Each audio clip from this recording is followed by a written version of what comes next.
Welcome to episode 24 of the Cycling Europe podcast. My name is Andrew P. Sykes.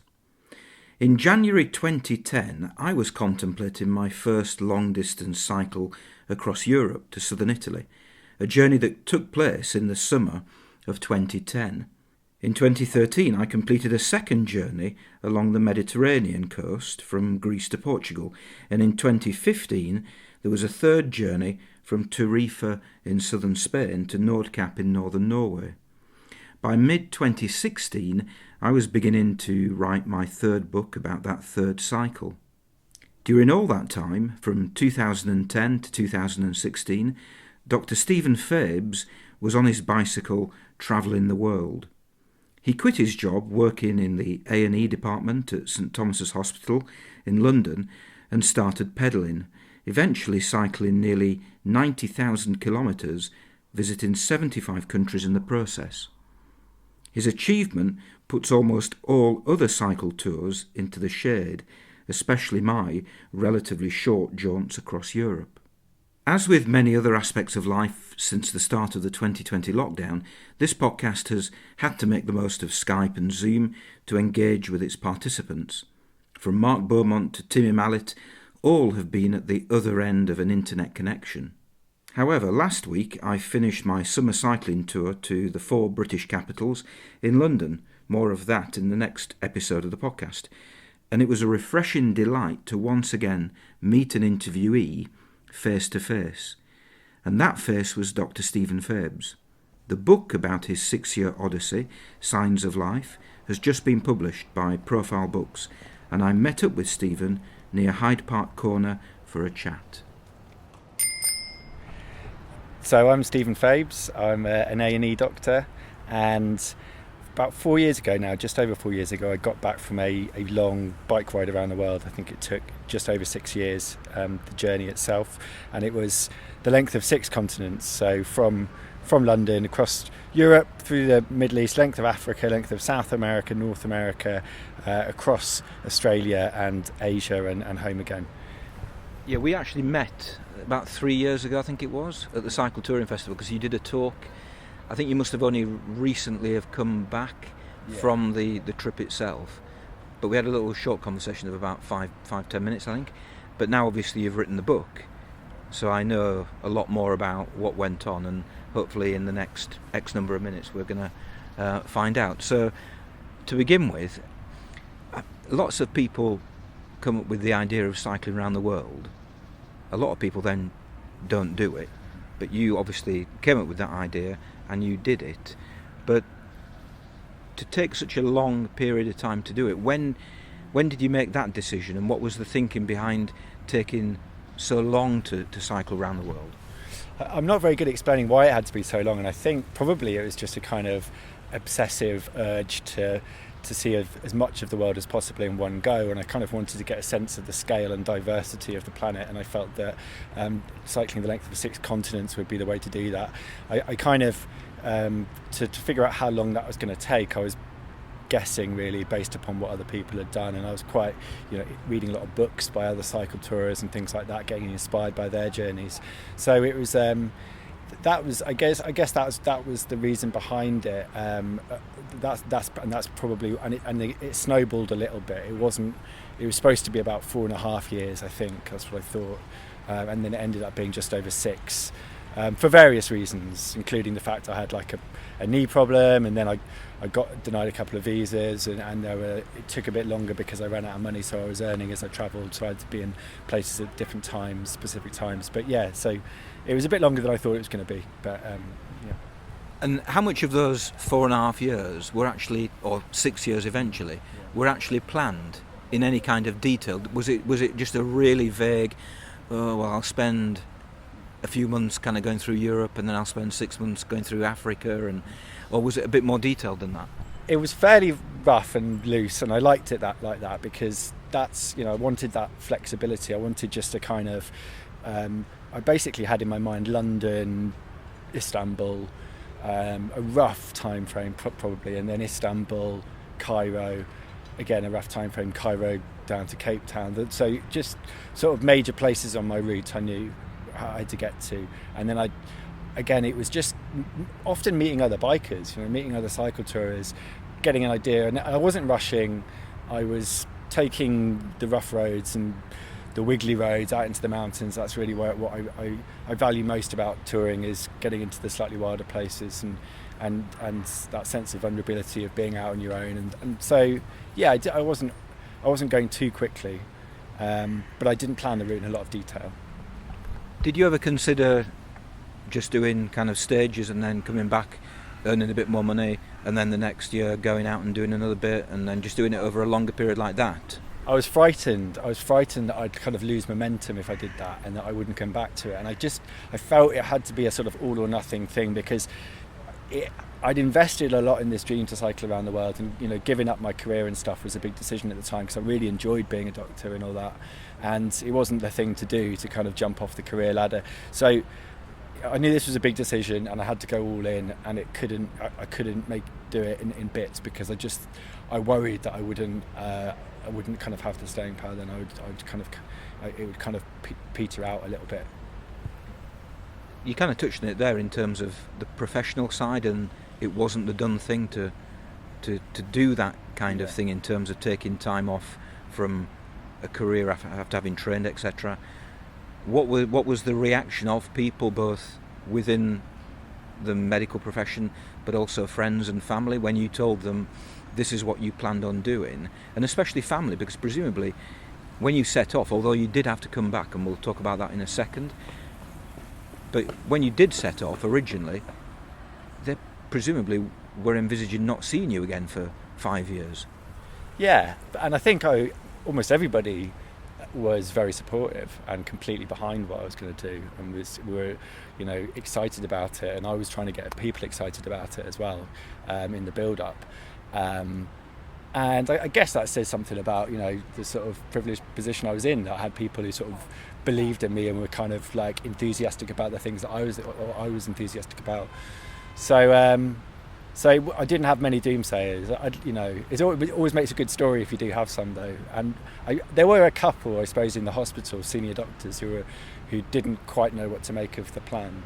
But mostly people were behind me. Did anybody try and persuade you out of doing it? Not outright. I think maybe just odd comments and quizzical looks and sort of muttered warnings about what would happen when I came home and stuff, but that was the limit of it, really, and I just managed to ignore those kind of things. Yeah. Did you keep it secret for a period of time after you came up with the idea? Did you keep it secret and then kind of go public at a particular time, or was it more kind of just beginning to drop it into conversation? Oh, next year I'm going to do this, etc. I went public fairly early, and that was really because it's very hard to kind of give up on something once you told the world you're going to do it. So it was that kind of, I needed to, it's kind of like, faking it until you make it, isn't it? If you tell everyone this is what you're going to do, and then people buy into that, and also I needed a lot of help, planning this and getting advice and stuff. So I needed other people on board a little bit, and I needed, I just needed everyone to sort of get behind the idea, and then I suppose that would feed into, if I got encouragement, then I knew I wouldn't back out of it myself. So when did you set off, and what was the thinking behind the date that you did set off? I set off on the 5th of January 2010. It was simply when I was ready to leave, and it was a kind of huge anticlimax, really, because I cycled off into the coldest European winter for 31 years, so it was like snow across Europe for days, for the weeks actually at the beginning of the trip, and I wasn't really prepared for that. I didn't have the right equipment, so it was a bit of a struggle, but completely my own fault, and I should have just left a bit later, but I was impatient to get going. So once all the planning was done, and once I'd got my postgraduate exams, I was off. Setting off in winter, most people would probably have waited until the spring at least. Bearing in mind the first thing you're going to do is cross Europe. Yeah. You're in the northern hemisphere, yeah. And then at the speed you were going, then presumably you would head into the southern hemisphere later that year when it was summer down there. Yeah, that was a theme of my journey, wrong place, wrong time of year, mostly because of bad planning, not so much bad luck. And I kind of felt that, first of all, maybe that it wouldn't matter too much, and I was wrong about that because it was really difficult at the beginning. And I think maybe then I thought if it did matter and if it was horrible, then that might toughen me up a little bit at the beginning of the trip. And I think that's true, actually. And then when I came through, Ethiopia, Mongolia, and years later, and that was the winter time there. It was minus 40 at night. It's really a struggle, but I'd been through winter in Europe, which is that horrible, wet, alpine cold, and I think I was better prepared for it, so it didn't seem as bad. So maybe there's something to be said for sort of going head on at it and seeing what happens. Yeah. Bearing in mind that most people who listen to this podcast are cycle tourists rather than doctors, although there might be a few. You don't actually, in the book, you don't talk that much about the practicalities of, for example, I don't think you mentioned the bike hardly at all. So tell us about the bike. Was it a special bike? Was it a bespoke bike? Was it top of the range? What kind of bike was it? It was a Santos, a Dutch brand, a sort of custom built, quite expensive touring bike. It was fairly heavy, built to last, and the frame lasted me the whole journey, actually more than 6 years. Almost every other part on the bicycle changed. I think it's got a Chris King headset, which was the same one that I started with, and then it has all the some of the touring stuff that people are probably very familiar with the tubeless racks and Ortlieb panniers and Brooks saddle and Chauvet tyres. I'm just looking at your bike here with some of the similar kit on. So yeah, and I'm not much of a mechanic at all. Even by the end of the trip, I hadn't improved that much. And I love bicycles as a means to see the world, and I'm fascinated by the view you get from a saddle and the pace of and the physical exertion it takes, and the fact that you get to these out of the way places for no other reason than you're just passing through, and places that you wouldn't choose to go otherwise, and you get a lot of hospitality. I love all that aspect of cycle touring, but for me the bike itself, I heard that expression once that there's sort of travellers who cycle and cyclists who travel, and I don't know if that's true or not, but I certainly feel myself as a traveller at heart, and a bicycle for me is just the best way to do it. But in terms of bicycles, I don't know too much about them. Did you give it a name? I did give it a name, and it changed a little bit throughout the journey. It was, at the beginning, it was Belinda. I can't even remember where that came from now. Belinda. But then it got changed because I was in Kyrgyzstan, and this guy looked at this bike, and by that point it was like falling apart and rusted and cable ties everywhere. And he said, he just looked at it and said, I look like something from that film Crazy Max. And I sort of thought for a bit, and then I was like, well, do you mean Mad Max? And he said, yeah, Crazy Max, Mad Max, it's the same thing. So at that point my bicycle got a change and turned into Crazy Max, so Crazy Max from Kyrgyzstan home. Where is the bike now? Bike is locked in my next to my apartment in London, and it's not really roadworthy, so it needs a total sort of overhaul. I don't ride it around London for obvious reasons. I just don't feel that it's a safe city to be sort of locking your touring bike up when you're not around. And you see so many. I mean, I saw one the other week. I was actually cycling back from work, and there was a guy who was crouching down with an angle grinder going through a D-lock, and you see that quite a lot. So I'd just be devastated if someone stole my bike.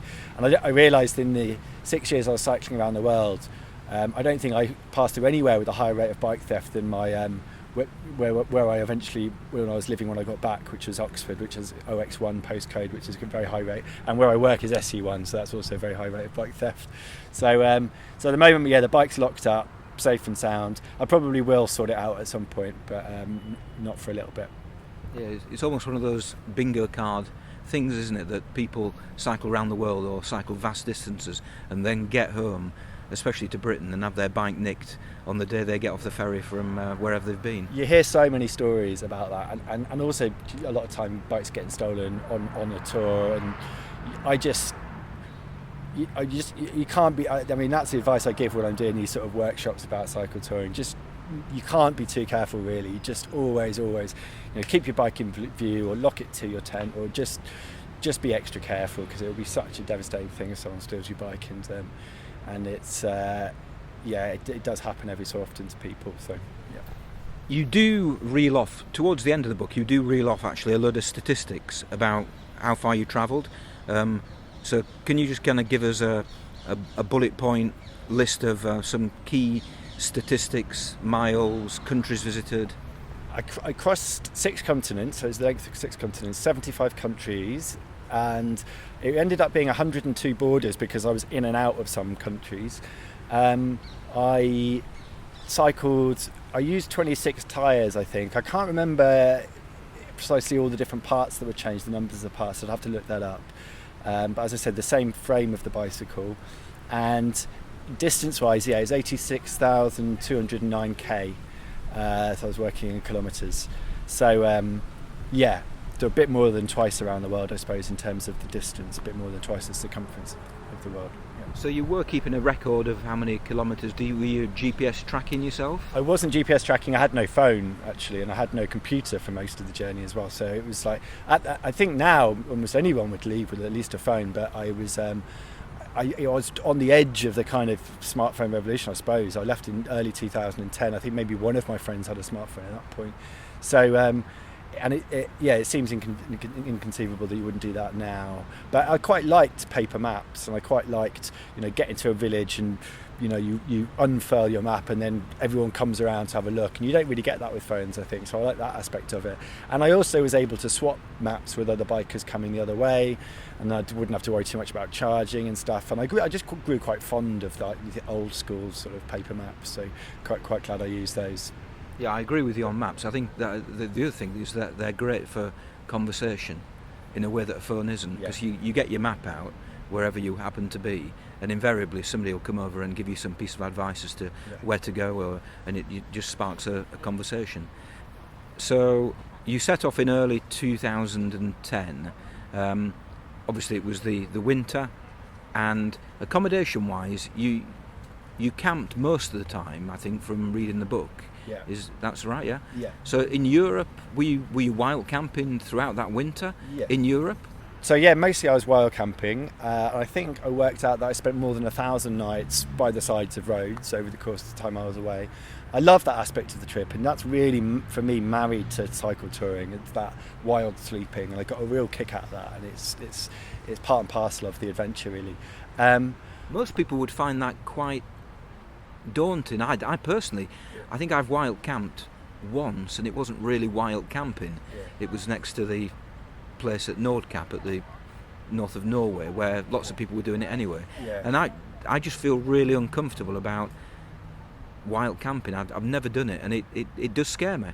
I really enjoyed the other sort of accommodation as well, so especially warm showers and couch surfing and sort of meeting people, and that had different benefits, I suppose, and sometimes people will go and show you a city or whatever, and that's really nice. But I think there was something about what I like about any kind of adventure, I suppose, is the sense of uncertainty or unpredictability. And I think wild camping heightens that a little bit, because you're setting off in the morning without knowing where you're going to sleep that night. You get to the end of the day and you've got to figure it out, and it's like a bit of a test at the end of the day. And if you succeed, then it's just really satisfying. And there's something, it feels a bit naughty, I suppose, like you're kind of stealing a night's sleep or something. It's obviously a lot cheaper. And so I've camped in some really beautiful spots as well. In a lot of places it's very easy, and it's the obvious thing to do. Cycling through parts of Central Asia, South America, lots of places to camp in Australia.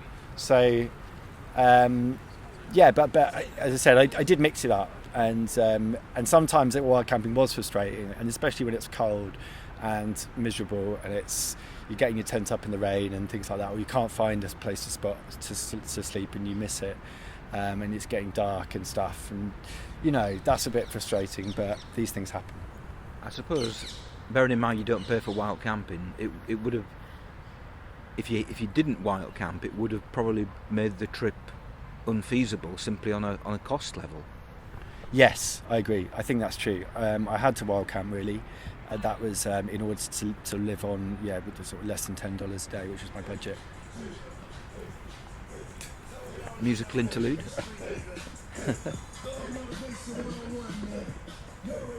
Yeah, might have to pay some PRS rights to play that. Now, in terms of your daily routine, usually you've wild camped. Just talk us through the daily routine that you would go through in terms of, how much time would be spent cycling. Did you have planned days off? Did you cycle for a period of time and then not cycle for a week or even a longer period? What was there any kind of regularity to what you were doing on a daily and a weekly and a monthly basis? I think at the beginning you do try to avoid routine. I still try to avoid routine after this big trip, and I feel a bit frightened of it now that I'm home. But I tried to avoid it, but then of course you do fit into patterns. And I think for me it wasn't anything strict. It depends where I was, but I was often cycling for 5 days, and then I might like a working week almost, and then you'd have a couple of days off and then move on. But then I'd often have a week places. That would be fairly frequent. And then very occasionally, I'd have a couple of weeks. I wouldn't have any more than that. That was probably the most I'd have anywhere. Yeah, and then sometimes I would, meet other cyclists and bike with them a little bit, and so I'd fall into somebody else's sort of routine. And that was quite nice as well. And I met hundreds of cycle tourists as I was going around the world, and that was a real high point for me as well. It's that sense of this big sort of roaming community and being part of that. And you all kind of, you share the same lifestyle in a way. You share the same kind of enemies in this, mad traffic and dogs chasing you and grumpy border guards and things like that. And you also, you get a kick out of the same things as well, and you swap tips, and it feels like being part of a big family. And it's certainly in some places around the world where there's just quite a few touring bikers coming through, and I really I relish that, mixing it up, being on your own for periods and then meeting other bikers and spending a bit of time with them.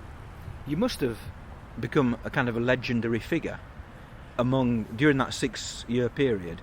Were there people who met you and said, "Oh, you're Stephen, you're that guy who's cycling all the way around the world but taking such a long period of time to do it"? Well, what's mad is when you start these journeys, you meet people on longer trips. So you always I sometimes kind of chase these people down a little bit and find out what they were doing. But I'd hear rumours of other people who were cycling around the world for similar amounts of time to me, sometimes longer.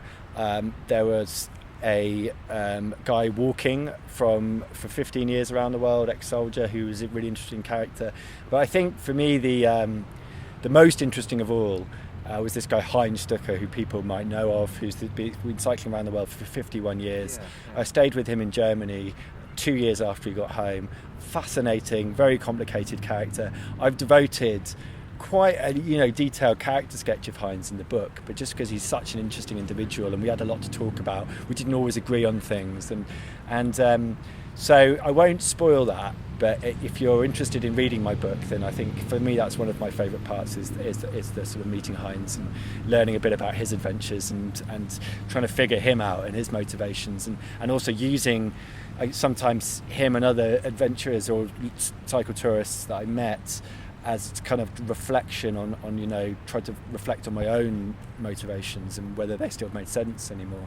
Didn't they give him a house when he got back? The local council, I seem to remember. Yeah, that's right. They in sort of homage, they've given him this bungalow, and he's filled it with his sort of memories from his tours. He's thousands of slides and hundreds of journals, and he's an obsessive guy who's a real collector, and he's got 144 little bits of tyre that he's cut out of every tyre that he's ever used. He's got a collection of hats from every country. He's just this eccentric individual, but fascinating, and it was a real privilege to meet him. Now you get as far as Istanbul and you have a problem with your knee, and which means that in effect you have to come back to Britain for quite a long period of time before going back. Just talk about that. That was the only time I returned home. It was right at the beginning of the trip, so I'd only just crossed Europe, and I had this sort of swelling in my knee, and it was really painful, and I had to get an MRI scan, which showed a very obvious problem, which was, a real lack of cartilage in that left knee, and then a defect of about 2 centimetres. Cartilage had come loose, and there was some issue with the bone as well. So that was pretty devastating. I knew that I'd told everyone I was going away for 6 years, and I'm coming home with my tail between my legs right at the beginning of the trip. Had no choice, of course, and went home, had the operation in my hospital. I wasn't home too long. I think probably I feel like it was something like 6 weeks or maybe 8 weeks. I don't think it was much more than that. As soon as my physio kind of gave me the thumbs up, I was back on my bicycle, back in Istanbul, and continued the journey from there on. And the knee has actually been all right since then. Occasional issues, but mostly it's been all right. Was there a risk, or were you worried that you might get back home and actually think, I don't fancy going back, I'm just going to call it quits and that's it? I was more worried that this whole dream that I had was in jeopardy now, and that my knee wouldn't recover fully, and that it could recover, but was it going to recover enough to do 55,000 miles around the world? So that was the big question in my head, and I just took it slowly to begin with, and I span in low gear, and I just took it easy, and cycling is not so bad for knees, so things got better, and it was all right. Did you have any kind of health insurance that covered the entire world? No health insurance, no. I did have health insurance, but I think it depends a little bit on my cash flow at the time. Probably not the most sensible way to travel, if I'm honest. But I think I stayed with some people who actually bought me insurance. They worked in insurance at some point in Indonesia. So that was really cool. So I got an insurance policy there, and I think about 2 weeks after that I came down with dengue fever. So it was really well timed. But I would say that for most of the journey I travelled with health insurance. Yeah, but I didn't have the bike covered or anything, of course. Now, the other important aspect, perhaps the most important aspect of the journey and the book that you've written, is the medical side of things, because you do stay, or you make visits to various institutions, places where doctors, nurses are working. How much of that was planned in advance, or did you just kind of look where you were going and think, I'm just going to do a bit of research here as to what's there? Or were there contacts of people that you already had, or via people that you knew back in Britain? So it started out really because I was getting a bit burnt out after, 4 years on the road or something like that, and I was there was a feeling, I think, of you're cycling through places, everyone's very friendly to you, lots of hospitality, and that was fantastic, but I just felt that I wasn't really getting under the skin of a place. I wasn't really getting a good angle on some of the issues, some of the problems, mainly because I didn't have the language, and I was kind of a fleeting visitor as well, so I wasn't anywhere particularly long. So I then decided that maybe I would use medicine as a way to kind of explore things a little bit, satisfy my own curiosity really, by visiting some medical projects. And then as the trip progressed, I became interested in writing more, and so sort of medical journalism, I suppose. So that invested a kind of sense of purpose in the journey again, which is something I really needed after a long time on the road. In order to find the projects, a lot of it was kind of what I heard from people on the road about various medical projects around.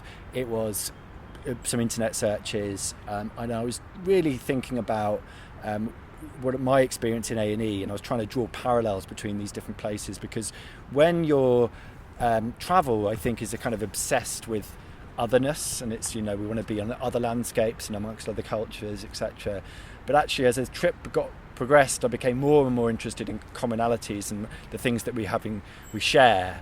And it can sound a bit trite, but I do really came home with a very strong impression that we've got far more in common than we do that sort of divides us.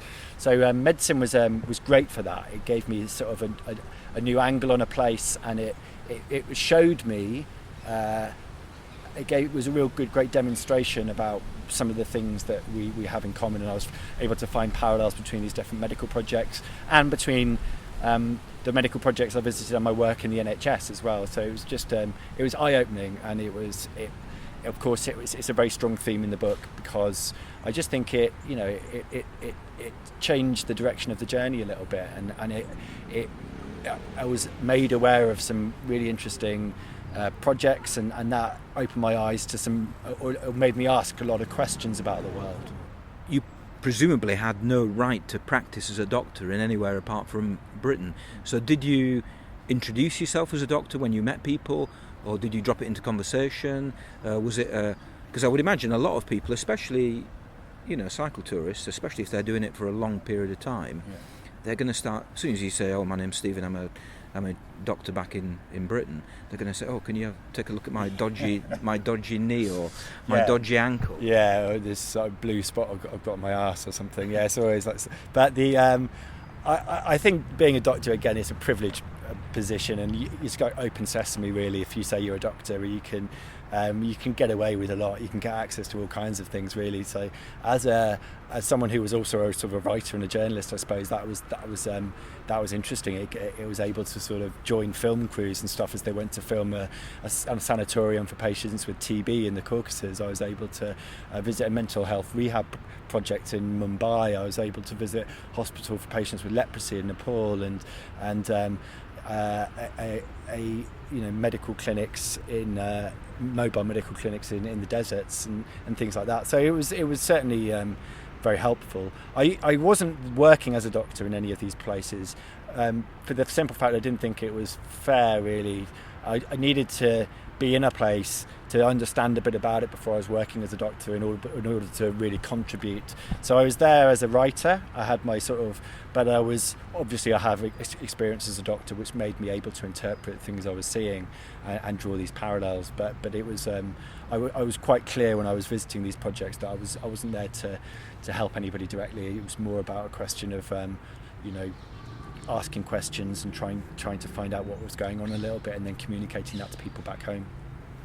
On the travelling side of things, what were your favourite places looking back, and which places, for example, would you happily go back and do some more cycle touring in, and conversely, which places would you avoid like the plague and never go back to again in terms of visiting or cycle touring? Perhaps there wasn't anywhere.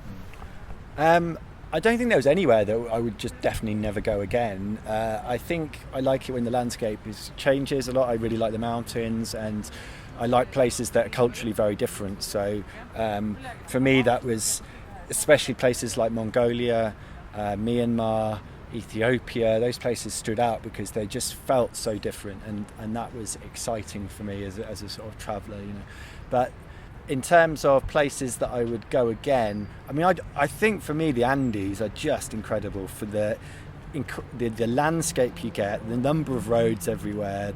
You don't really have an issue with visas. You can take your time and crisscross through the mountains, and that very easy to find that sense of solitude and vulnerability, which I really feel are something to do with my sense of adventure. So. And you've also got the challenge of getting over the mountains. So it was just, the Andes for me remains one of the highlights of the journey in terms of, from a pure bicycle touring perspective. If you're interested in people and cultures and stuff, there's other places, but I think for the Andes it was great for the landscape and for the actual being on your bike out in the middle of nowhere. Because you had been to the Andes, or you had been to South America when you were younger with your brother, doing some cycling, yeah? Yeah. So I cycled the length of Chile when I was 19. He was 17, so we were really wet behind the ears and totally unprepared, and everything went wrong. But it was a huge misadventure, and that really was the spark for this much longer adventure. And there's quite a long time between the two, but that was something that turned me on to this idea of cycle touring and opened my eyes to all the freedoms of it, really. When it came to writing the book, most cycle touring books, including mine, they're kind of... The problem is not necessarily having too much to say, but sometimes having too little to say, and you need to go off on a tangent. You might visit somewhere, and there was once a chap who contacted me, and he said, I said to him, I was trying to encourage him to try and write his own book, and he says, well, nothing ever happens. And I thought, well, nothing ever happens to anybody. It's just the way you've got to write it, and you've kind of got to seize upon those little bits. And when you're writing, and I would imagine most people who've written cycle touring books, they've got to go off on little tangents just to fill the space in. Now, you're on the other end of the spectrum in terms of you've got 6 years worth of material to choose from. How do you go about just condensing that into one volume rather than creating a trilogy at least? It was a really arduous task. I mean, you say, nothing happens. That's true. Nothing happens for large portions of bike tours. But I suppose if you're biking for long enough, then you've got a lot of, events that you could potentially include. But when nothing's happening, that's quite a creative space, right? Because you're on your own cycle touring, the wheels are going round, and I feel that there's something in your brain that's kind of rotating. But you wouldn't have that problem because you've got 6.5 years worth of cycling to choose from. Yeah, but that's when I think you're getting ideas of things to write about and things to thoughts to communicate, is when during that time where, as I said, like this time which can be quite boring, which is a creative space. In terms of, I had a huge amount of material to work with. It was a case of having a great editor, and I had a really good publisher called Profile who was sort of, really well respected, and the editor that I got, James Backman, was fantastic, and he was able to guide me a lot on those kind of things. I had a lot of blog posts and things that I'd been writing, a lot of the journals, so I had all the material there, a lot of notes taken, I had a lot of photos and video that I could go back to for reference. And there was obviously this medical theme, so that was really important. So if something kind of married up with the medical theme, and then that was something that I would usually pursue. And obviously, I think you have to get an idea of what people want to read about as well. So, the more dramatic, the adventurous stuff is in there, and the funny stuff. I'm a real big fan of funny travel books, and so.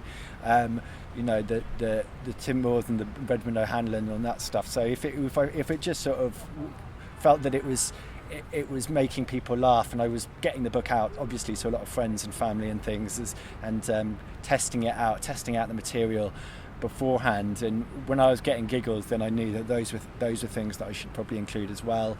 And then I was also interested in the history of cycle touring and of adventure more broadly, so I'd often kind of go down that path as well, and give a bit of detail about a tour in the last century that I found really interesting, and that was great, because I think the Victorians were just very funny to begin with. There's so much comedy to be had from some of the things they say and wrote, and also I think it's interesting because it gives a perspective about some of the attitudes then and whether they're still influential now, and also you can reflect on how places have changed within that time period as well. So I was also putting in a bit of about the history of cycle touring, which I find interesting as well in there. Yeah. How much longer was the first draft of the book than it actually ended up being? It's about twice as long, yeah. And it's still a 400-page book, so it's not a short book, but I think it's a sensible size now. I've covered a lot of ground. For anyone, they might have read it already or reading it at the moment or plan to. You'll find that the narrative moves pretty fast for the beginning of the book. Well, it does, and it made me smile when I was perhaps a quarter of the way into the book, and you just mentioned in passing that you'd been on the road for 18 months or something. I'm thinking, God, where did that go? Yeah, I mean, that's the thing. But I had to kind of plough through at the beginning, but then the narrative really slows down when I get to Asia, and then it becomes a lot more detailed and more scenes, and I was able to pluck scenes early on as well, and so there's you've got a kind of long lens stuff, and you're moving through large a lot of space before another scene, and that's just the way that I had to do it to incorporate 6 years into one book, which at the beginning was a bit of a battle. I didn't want it to be all 6 years. My publisher were pushing for that, but actually I think it was the right choice in the end, and with a lot of hard work and a great editor, I think hopefully I've managed to make it work. Yeah. Well, if it didn't include all 6 years, 6.5 years, which years would you have chosen? I was going to the beginning just planning to write about Asia, but also including the beginning and the end and the homecoming, just because that's creates the sort of narrative arc a little bit. But I felt that Asia was where I had sort of the detailed notes from the trip, and it was where the medical theme was strongest. I was visiting lots of medical projects. And it's just a fascinating continent. So, and you can feel there's lots of comedy to be had of really being out of your depth, especially in places like China and things like that. And I think it is, my favourite material in the book is towards the end of the book, but I do feel that it was worth doing the whole book in one go.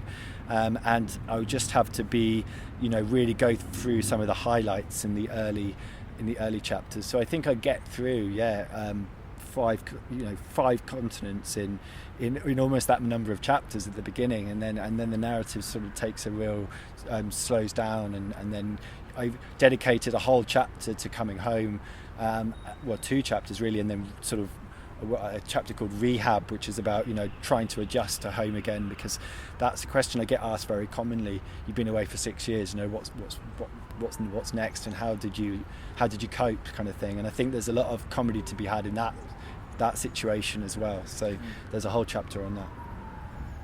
Did you enjoy writing the book? I did enjoy it, and I enjoyed it because I wasn't doing it full time. I was doing it part time. I was also working at the hospital, and so to do those things together gave me a sort of sense of balance that was great, because A&E is hectic and writing is the opposite, and I wouldn't want to do either of them full time, I think. But there were ups and downs, and it's very hard to get perspective on it, and it takes a lot out of you, and you're just rewriting, and it just an enormous amount of work. It took me 3.5 years to write the book, so it just feels a very exciting time that it's finally here. But it was hard, but I learned so much in the process that I'm grateful for that, really. So when eventually you did get back to the UK, which was 2016? Yeah. I've learned things in my life, academic things. When you do your degree, or when you train to do something or be somebody for a particular job. And after 6.5 years, I would have if I wasn't practicing it on a daily basis, I would have completely forgotten how to do it.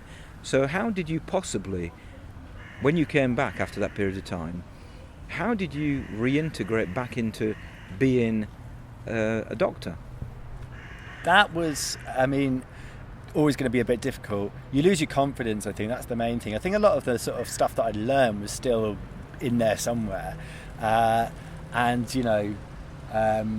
did the BMA say? Did they say, hang on a second, you haven't been practicing for 6.5 years? I was kind of, I had a bit of supervision when I first got back, but for a very short period.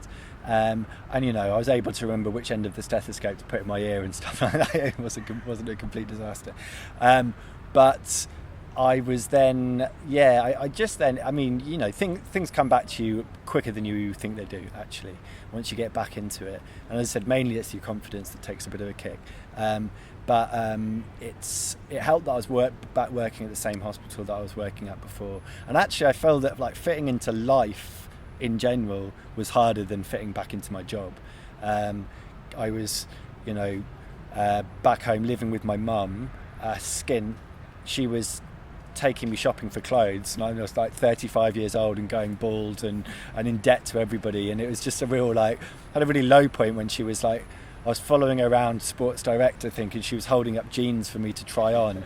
And I looked across and there was a kind of 10-year-old boy following his own mum. And I just thought, we shared a little look and it was just oh God, mums. And that's when I thought, that's my life. It hit a bit of a low point now. But I'm on the way up now. I've moved out of my mum's house, which is great. And the book is finally here. So it's, I still feel in some ways that I'm readjusting, and I've been here back more than 4 years now, so it just takes a long time to get used to everything. Has especially all those visits to the various medical institutions, has that actually had a positive impact on your ability to be a good doctor? Yes, I think so. I think it makes you a better communicator because you're writing about things and you're more curious and you're asking questions, and so I think that makes you a better communicator, which helps when you're working in the NHS, definitely, and it gets you thinking and examining things a little bit more. It's and you're drawing parallels between different places and things. So I think it has helped me. Of course it's hindered me as well. I think you spend a lot of time on your own, that's not particularly good for you, think, when you're cycling around the world. So that took a bit of time to adjust to. But I think it's in the long term, so I'm sure it has helped me as a sort of clinician. Yeah. If you were to give advice to anybody who was thinking about embarking on such a long tour, what advice, what very general advice would you give them to begin and to start their planning and eventually to set off? Maybe a few bits of advice. I would say don't overplan the route. Keep that nice and flexible. Don't try to get off those busier roads and just get on the wiggly ones and get out into the middle of nowhere, and you won't regret that. I would say if you're doing a very long tour, if you're talking about several years or something like that, then you might want to think about something that you're really passionate about, and is there any way to kind of combine that, or to sort of use your bike tour as a way to explore that, because that will invest sort of a new sense of purpose in what you're doing. And I think if you're on away for a very long time, you can start to lose that sense of purpose, and it can, I wouldn't say monotonous, but it can, you just need that extra boost. You need a bit of a sort of change of direction, and that really helped me, using medicine as a bit of a lens to sort of explore places. And what else? I would say... Have your knees checked out before you go. Yeah. I mean, I guess that's the main advice I would give. I can't think of anything else off the top of my head, actually. Yeah. So, finally, and you said people ask you this. What plans have you got for the future in terms of travelling, perhaps on a bike, off a bike? Is it something that you've kind of just ticked off big time, and that you're just going to go for 2 weeks in Benidorm every year for the next 30 years? I took a bit of a break from cycle touring when I got home. I got really into running, and do a lot of trail running and ultras and fell running, all that stuff, and road running, and that to me was really important, because you get this big bit of a psychological dip as you come home, and partly that's because you've been used to exercising all day every day, so you really need something to fill that gap.